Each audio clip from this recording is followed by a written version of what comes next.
Alright, in this tutorial we're going to be creating and exporting a static mesh. So I'm going to start by creating a simple cube. Now the first thing we want to consider when exporting a static mesh is the pivot point. The pivot point is also called the origin of the object. As you can see right now, the origin is in the center of the cube. But this, like I said, is going to act as the pivot point in CryEngine. So ideally we want the origin of the object to be at the base of the object. So to change the pivot location, we want to start by selecting the base of our mesh. Now we can snap the cursor to the selection.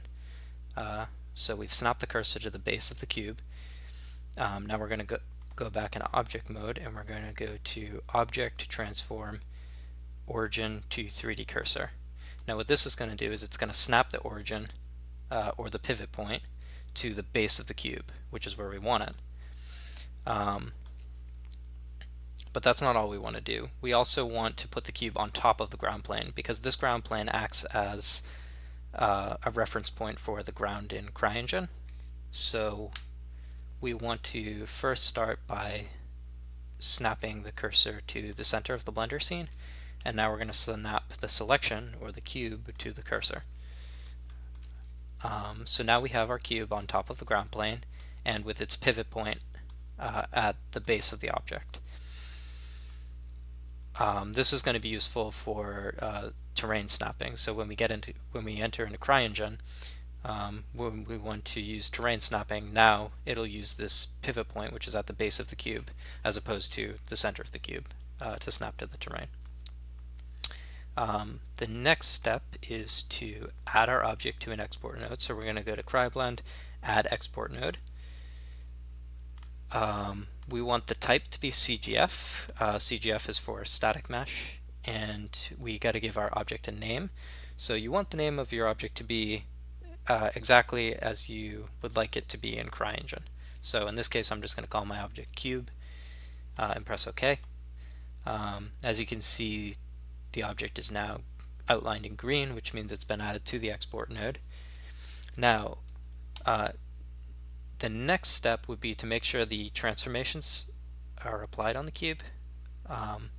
But as you can see, the transformations are already applied, but if they were not, you would go to CryBlend, apply all transforms. If you don't do that step, then your cube might, your object might not look as you expect in CryEngine. So you need to make sure you do that if it's not already done. Alright, the next step is to add materials to your object. Now if you already have materials, you may already have materials on your object, in which case you don't need to do this step, but if you don't already have materials on your object, you're going to need to add some. You need to have at least one material applied to your object for it to export successfully. In this case, I'm actually going to add 3 materials to show you how that would be done. So we're going to add 3 materials, and I'm going to call them brick, stone, and wood. Alright, so we've got 3 materials, and we don't see anything yet, but that's because we haven't applied any textures yet. So with the brick material selected, I'm going to add a texture.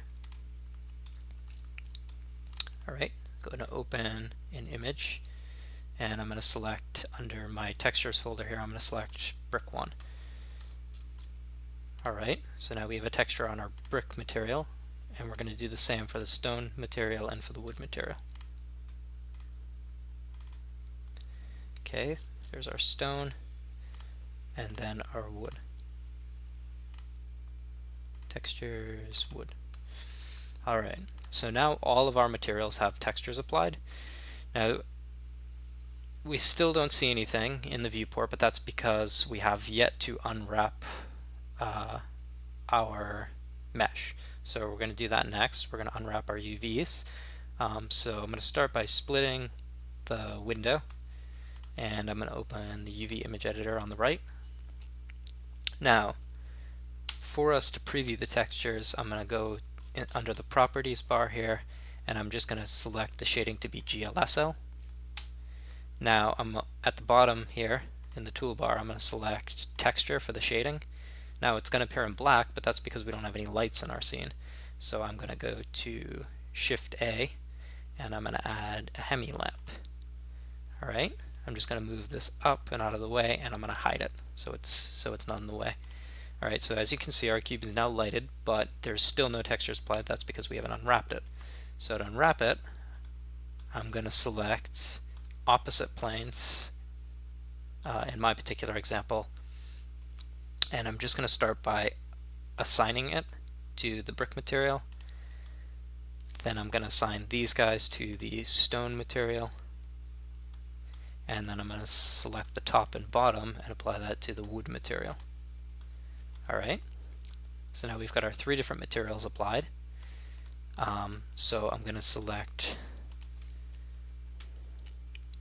these guys, and I'm going to go into front ortho, and I'm going to press U for unwrap, and I'm going to project from view bounds to unwrap my texture. Alright, so we've unwrapped the brick. Now let's do the stone. I'm going to go into right ortho, and I'm going to press U, project from view bounds. And last but not least, we're going to do that for the wood. So again, we'll go into top ortho and project from view bounds. Alright, so as you can see, we've applied all three materials and three textures to our mesh, and we've now unwrapped the textures so we can actually see them displaying on our model. Now this step isn't actually necessary for exporting textures to CryEngine, but if you do want to preview your textures on your mesh beforehand, which you'll probably want to do, these are the steps you'd go through. Alright, I can collapse this, and now we're just about ready to export. The last thing we need to do before we can export is we need to conventionize our materials. We need to apply the CryEngine material convention. Now you can do this manually, or you can go to the CryBlend menu, and under Material Utilities, you're going to select Do Material Convention. Now this little window is going to pop up. You're going to keep the default CryMaterial name, and for the physics proxy, you'll just want to select default for most basic exports.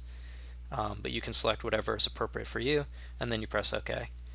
Now as you can see, it's applied the CryEngine material convention to all three of our materials, and that's all we need. Now at this point, if you don't like anything you see here, you can adjust it accordingly.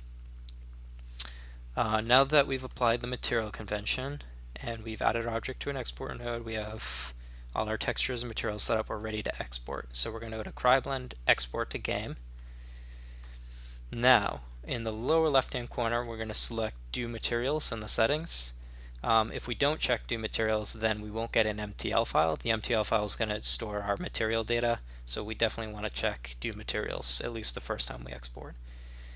And everything else you can leave as default. Now you're going to want to export your object under your Assets folder, and in this case I've created a folder called My Objects, and I'm going to create a new folder called Cube. This is where I'm going to export all of my cube related assets. And then I'm going to press Export. Alright, so that if we've done everything correctly, that should have exported correctly. But if we want to double check, we come to Window, Toggle System Console, and we just want to check the System Console to make sure that there were no errors in the export process. So you just want to scroll up and down and make sure you don't see any E's or W's, which would be errors or warnings.